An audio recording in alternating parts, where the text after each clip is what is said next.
trial and error. Growth, baby. Growth. Yeah.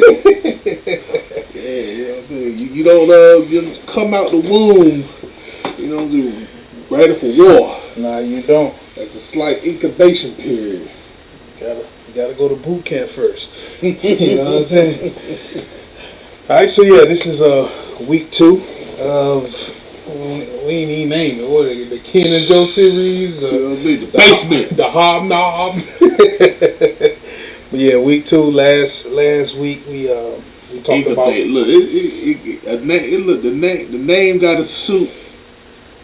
You know what I mean? The process. I don't know if it's, I know we incubating. I know something brewing. Yeah, something brewing. Something brewing. It ain't showed its head yet, but when that seed, that thing started germinating. That's the word I was looking for. Yeah. My biology majors over here. You know what I mean? They start germinating out here. But yeah, so last time we talked about goals, and that was a pretty good conversation. We talked about a few things related to goals. Yeah. Setting them. So we're gonna spin away from the goals conversation and spin right into when you're setting goals. We're going to talk about now your definition of what it means to be innovative, to innovate. Because what a lot of people's definition is about innovation is it varies from person to person. Oh yeah. For one person it can mean tweaking something and optimizing a process. Yes. Right? Yes. To another person, it can mean coming up with something totally new. Yes. Right? So, I want to get, it doesn't have to be a definition. It can be several definitions, but have that conversation wrapped around what it means to apply innovation to business. Well, all right, so, I come from the academic background, right? So, from an academic standpoint, like if you're writing a dissertation for your PhD, or you're writing white papers, or you're writing anything, they're only looking for small incremental steps, right? It's very rare that you're going to come across a period of time where you create something that's a paradigm shift, right?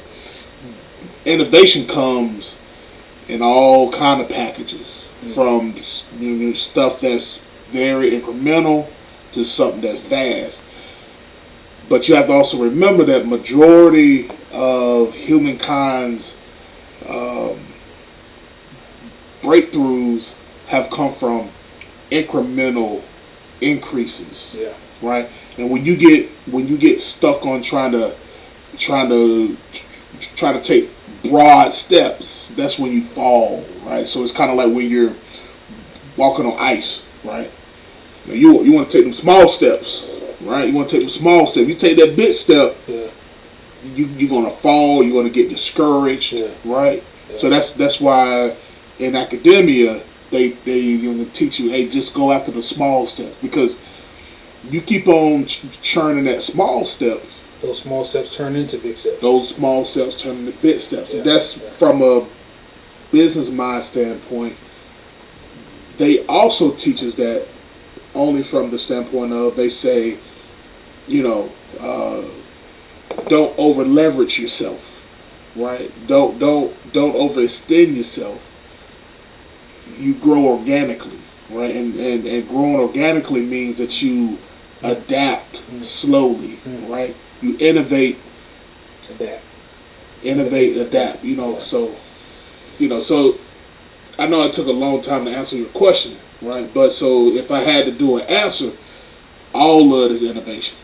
Yeah. All of from the big. It's great to have the big ones, right? But even if you look at the big one, like let's use the example of Tesla, right? Everybody is Tesla, Elon Musk, That was incremental. all that was incremental. Yeah, that was right? incremental. Yeah. All the plans were done 200 years ago. Yeah. Yeah. He didn't. There, He there, didn't there have invent been nothing there new. have been many examples of an electric Car. car company Yeah. trying to innovate and move the car industry forward. Yeah. But due to politics and Exactly. power, Exactly.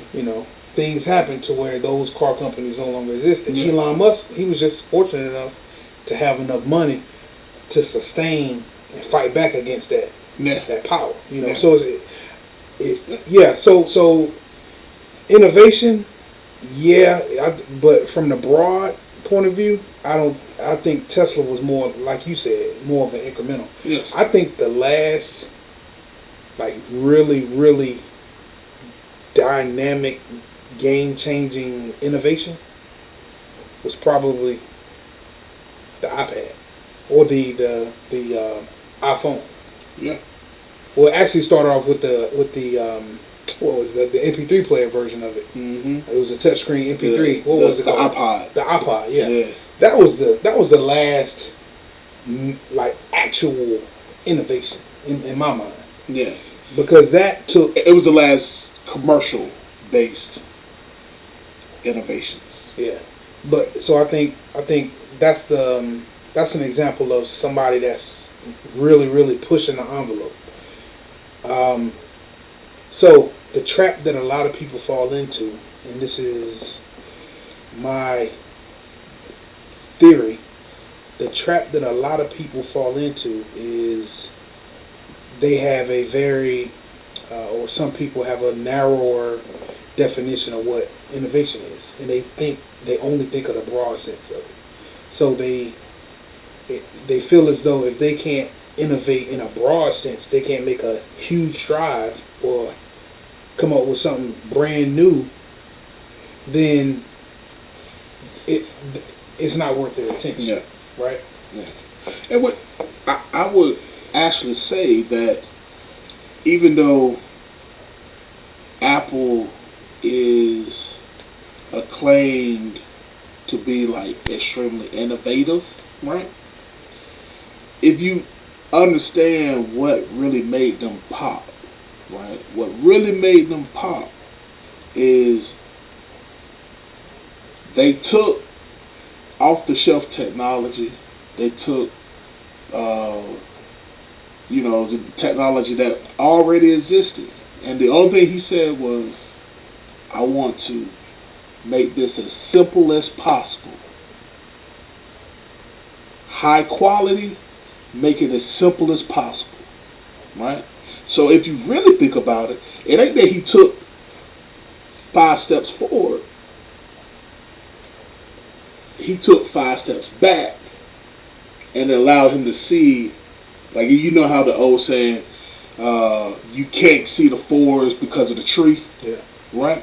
You sometimes have to take 5 steps back just to see the broader aspect of what you're trying to achieve. And that's really what, if any small businesses really want to thrive, they have to it sounds good to be at the forefront, right? But the main reason why Japan became one of the superpowers is they learned that it doesn't really pay to be in the front. It paid to be number 2. Because it allowed you to see, you're not going to make the same mistakes that the person who's upon you going to make, right? So you constantly, when you're able to take a step back, you step into learn mode, right? It allows you to adapt. It allows you to learn. You know what I mean? Let somebody else, paw on that sword. And if you have to, help them up. Because it just might be their personality that they want to run. And that kind of pivots the conversation that we was having a few minutes ago about Elon Musk. That's basically what Elon Musk did. Yeah. He took other companies' failures and learned from them. Right? Yes. He saw company A try to come up with the electric car. he got fought by, the car lobby. Mm-hmm. Then, you know, company B tried to start an electric car company. They got fought by the gas industry or the oil companies, right? So he went into it thinking, okay, I know I'm going to have to fight this battle because of company A's failure. Mm-hmm. I know I'm going to have to fight this battle because of company B's failure, right? Yeah. So that pivots perfectly to that conversation. And when you can find a product or industry where there has been failures, that's an opportunity. Mm-hmm. That's an opportunity because you can come in and learn, but you have to learn from it though. You can't make the same mistake, yes. right? You can learn from those companies' mistakes and failures, and then innovate incrementally, yes. and build a great company. Yeah. You know. All day. But yeah, so I mean that's a products company. If you think about a service, there's a lot of service-based companies right now, and I kind of get nauseated just at the thought of it.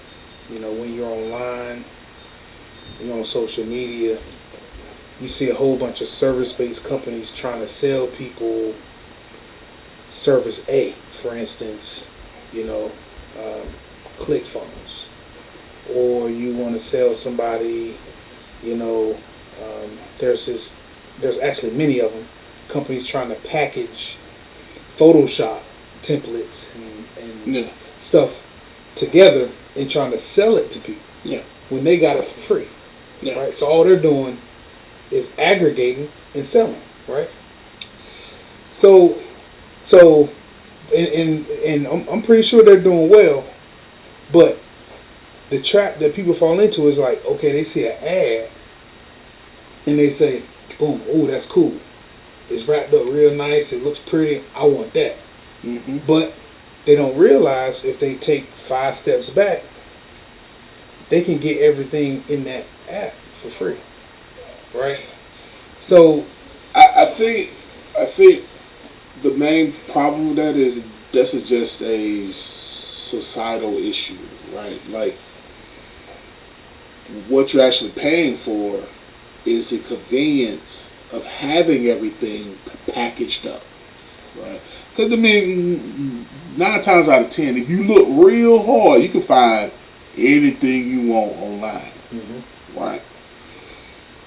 But if you don't got the know-how or the patience, you just gonna just put, man. That's the main reason why Amazon they make so much money. Yeah. He know he's overpriced. He know the average person can go to when they can drive to a store, right? Or he can head to eBay. It's usually at least 25% less. Yeah. But you gotta wait a week to get it. Yeah. Right? He said, look, I'm gonna get it to him in 2 days. One day, One day. where you live. You know what? If you live in DC, I'm gonna have it to you in 2 hours. All you DC folks, 2 hours. Right? So that's just the society that we're in, and people are capitalizing on, oh, I'm gonna show them something cool. And I guarantee you, if the company, right, they showed them the package, right, and said, look, it'll only take you 2 weeks to find this on the site, and give them all the links to get to it, the same people still gonna buy that package. You know what I mean? I guarantee you. I guarantee you. So they're not buying the product, they're buying the convenience. They're buying the convenience. I pay for convenience all the time. I pay for it all the time. Yeah. I guess that's like, you know me. I'm cheap. Oh yeah. You know what I'm saying? Yeah. Like, I'm cheap. So, and that's a flaw of mine. That's a character flaw. Yeah. Right? My cheapness causes me to spin my wheels because I don't want to spend X amount of money for something that I can do myself. Yeah. Right? But it's taking me, 4 hours to do that. But if I bought it for $49.99 plus tax, it'll take me 30 minutes, right? So that's the I conundrum. think, yeah. Well, I think what you have to what you have to get a grasp on is how much you value your time, right? Now, if you think if you think you only worth $8 an hour, then it actually makes sense to just go ahead and do it yourself, right? But if you can use your time to make $50 an hour, why would you spend 4 hours doing something that costs $50? You see what I mean? Yeah. So, but you have to know where your time is going. You know what I mean? Like it. So it just comes down to if you can off shelf that to somebody else who will do it for $10 an hour, you let them do it. Yeah. You know what I mean? Yeah. So I think on the topic of innovation, there's a calculation involved in innovation. There's a cost associated with innovating. Yes. Right. When you're innovating, it's very, very expensive because you're charting into territories that you may or may not be the first person that's going into it. So that's expensive. So when I'm doing the cost benefit analysis of whether I should pay for something or whether I should outsource something, the cost benefit analysis is strongly hinged on what is the intellectual property. Oh yes. What I'm trying to get done. Yes. Right. Yes, I agree with that. So anytime somebody feels as though a task or a job is able to be done by somebody else, but that task or job is integral in what you're innovating in, and it provides an extreme amount of value to your company, you gotta protect that. You gotta protect that. So and I say this to say, anytime somebody has an idea that they feel as though is bringing societal value, guard that. Do as much as you can as possible, and outsource when you can. Yeah. When you can, and when what you're outsourcing isn't gonna be detrimental to your intellectual property. I agree with that. You know what I mean? Cold hard. Yeah. But yeah, I mean, innovation is people think of it as being hard. It's not really hard, depending on what field you're in. If you're in biomedicine, okay, yeah, it's gonna be hard. Yeah. You know what I'm saying? Or if you're in, space flight. You know what I'm saying? That's gonna be hard, right? But that's what I was talking about earlier. You don't have to be innovating in that space. You can be innovating in lotion, or you can be innovating in your grandpapa's chili recipe. Yeah. You know what I'm saying? Like that's innovation. That's the incremental innovation, right? I actually came to that exact same realization. About maybe 3 months ago. I sat back and started analyzing my life work, or not really my life work, my career work, right? And I've accumulated like maybe 19 patents, right? I consider myself an innovator, right? That's good. But then I started realizing, like, dang, I wrote 19 patents, and my name on all of them, but I don't own not one, right?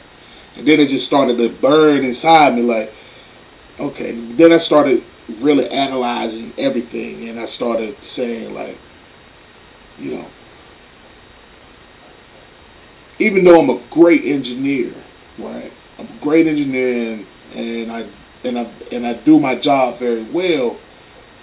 It ain't the fact that I'm a good engineer. It was the fact that my true gift is I know how to solve problems, and I know how to understand data, right? So if I see a whole lot of data coming forward, I can parse it and understand it, dissect it very easily. Like that's just what I do. That's how I'm able to solve problems and see holes and you plug them equals patent. Like anytime you solve a problem, you solve a problem.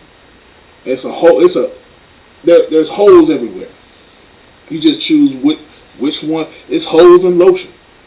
It's holes in, you know what I mean. It's holes in hemp. It's holes everywhere. The innovation comes in and you figure out how to close them holes, how to plug them holes. You know what I mean? So fast forward, and I said, you know what? What can I innovate that will bring myself and society value, right? Because it got to a point like, you get to a point in your life where money is important, but it's not the most important thing, right?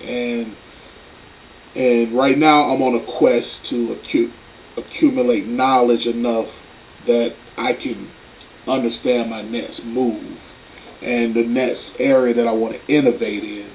Because I know, even though I'm a good designer from a hardware standpoint, it takes a lot of capital to innovate in the hardware space.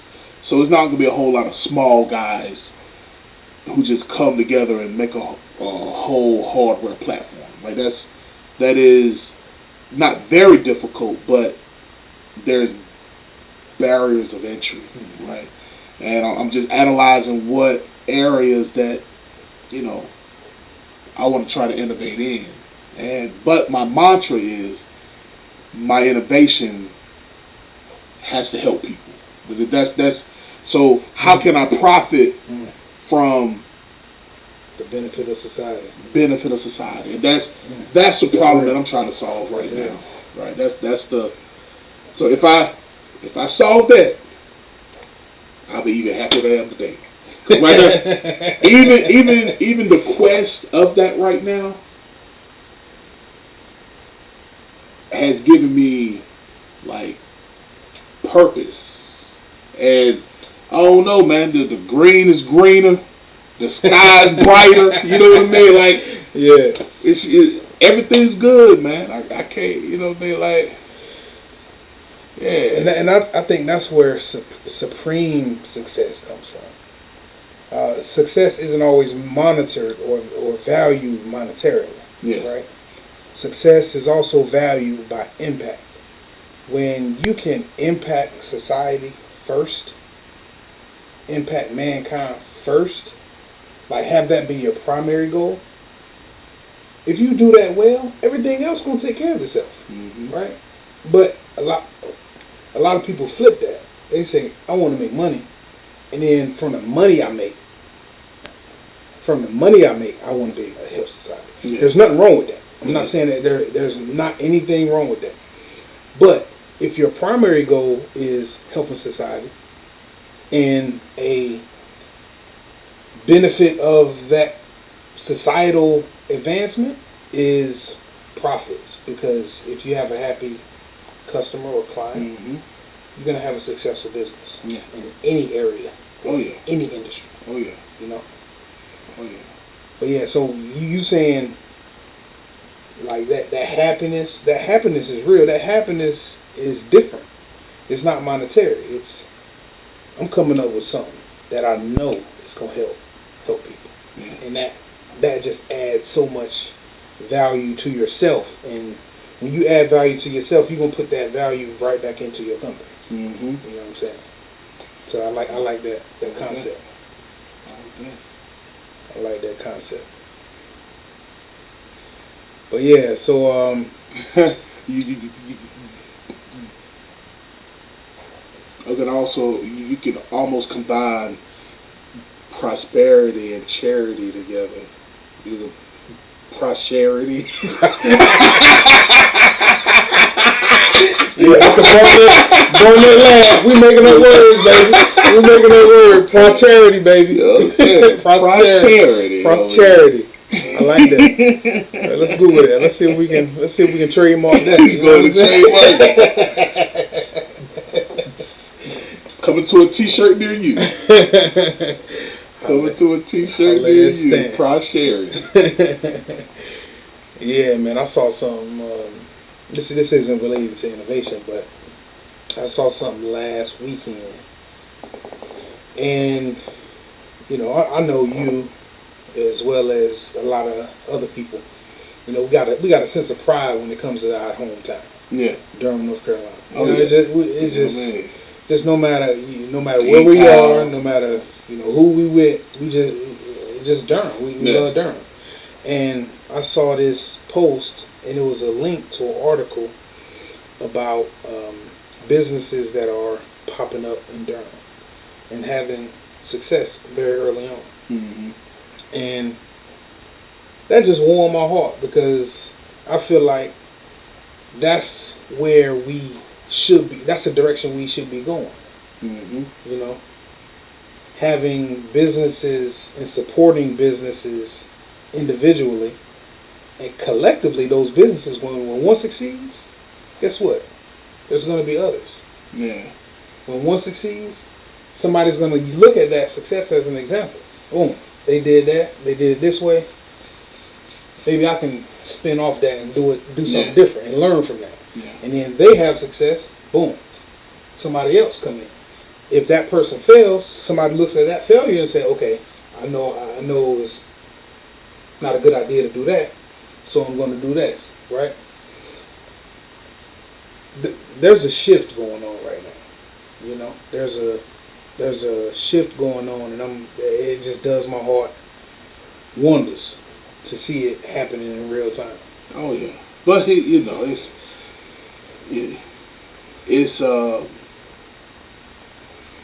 definitely a shift,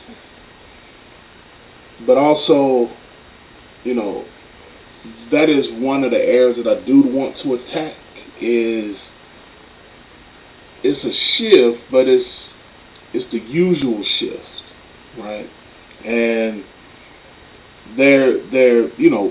we are lucky enough to have several of our hometown high school friends who are actually who's doing very well in Durham. Yeah. Right? You know what I mean? It's just shout out to Hillside. Like we make, you know what I mean?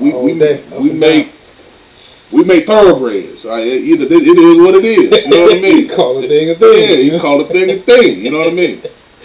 But when you start to seeing as much growth as it is happening, the economic shift is one-sided. You know what I mean? And if I can do anything to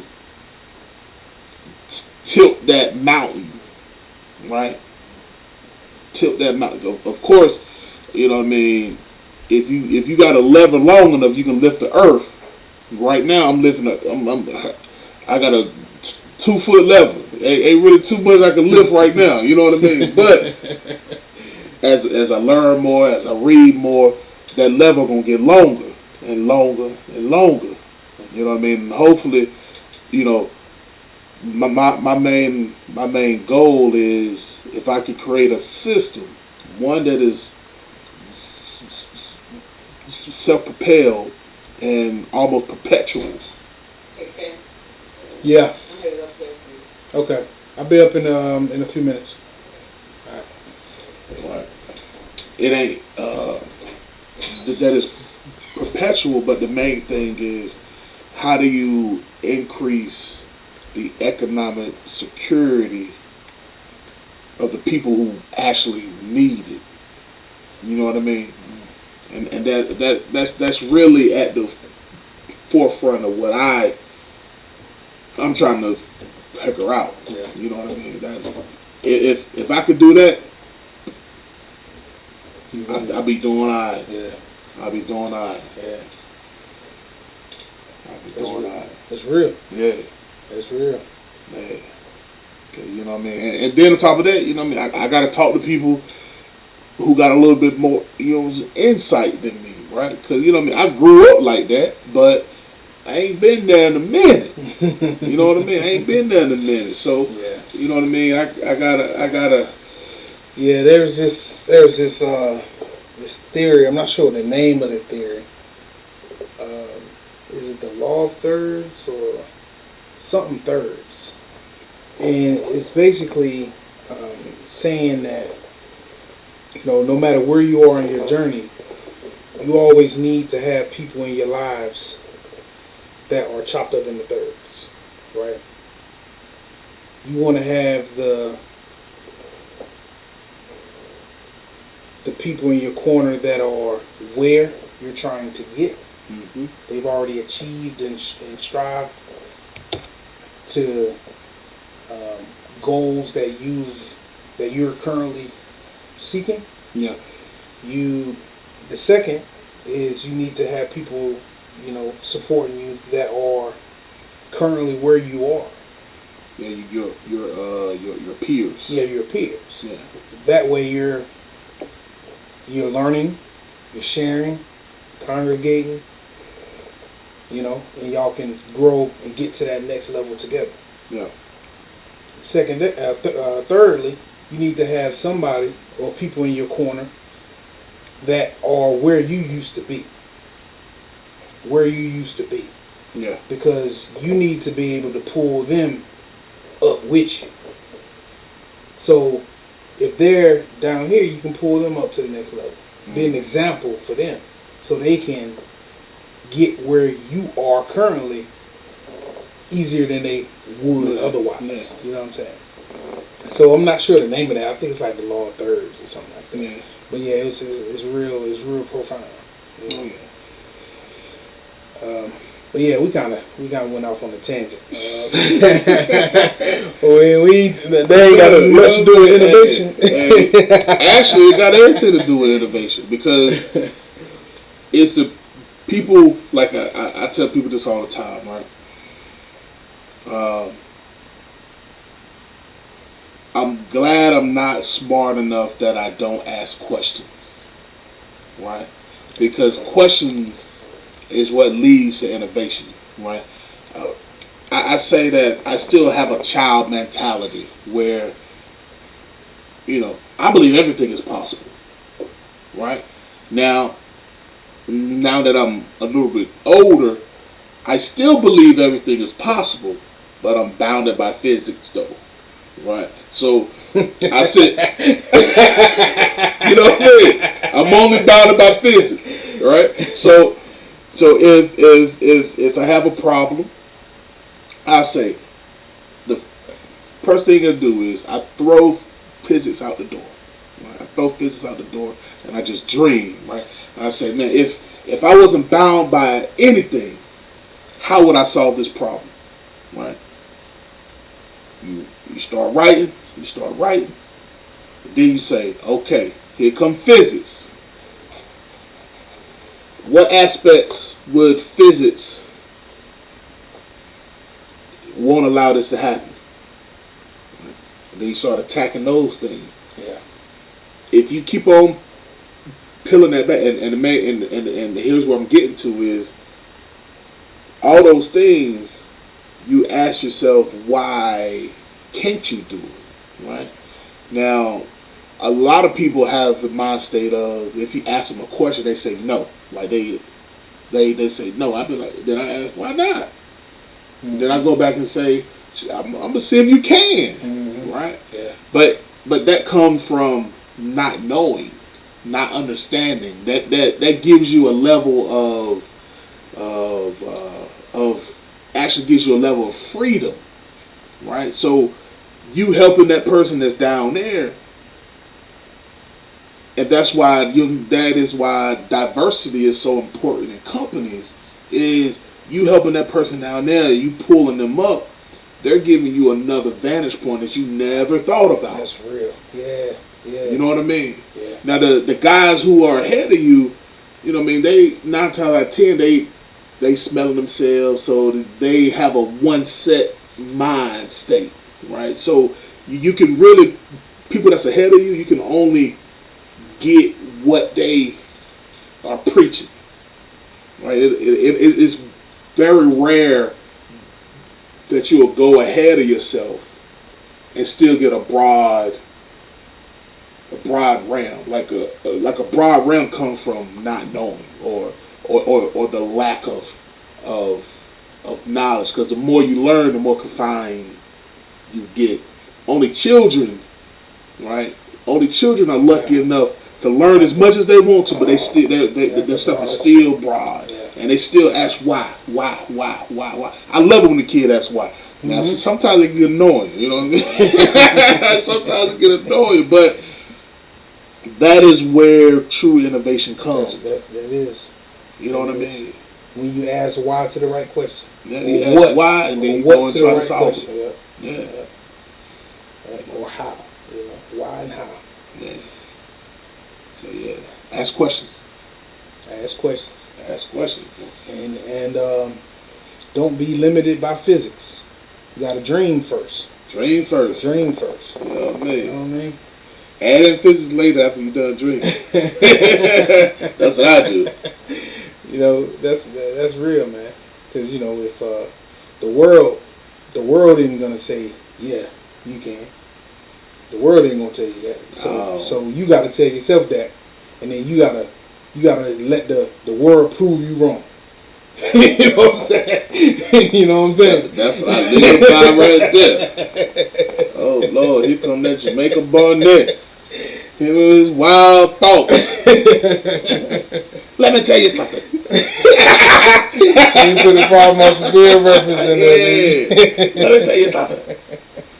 Yeah. All right. So that concludes the conversation on innovation. All right. Another one. Another week.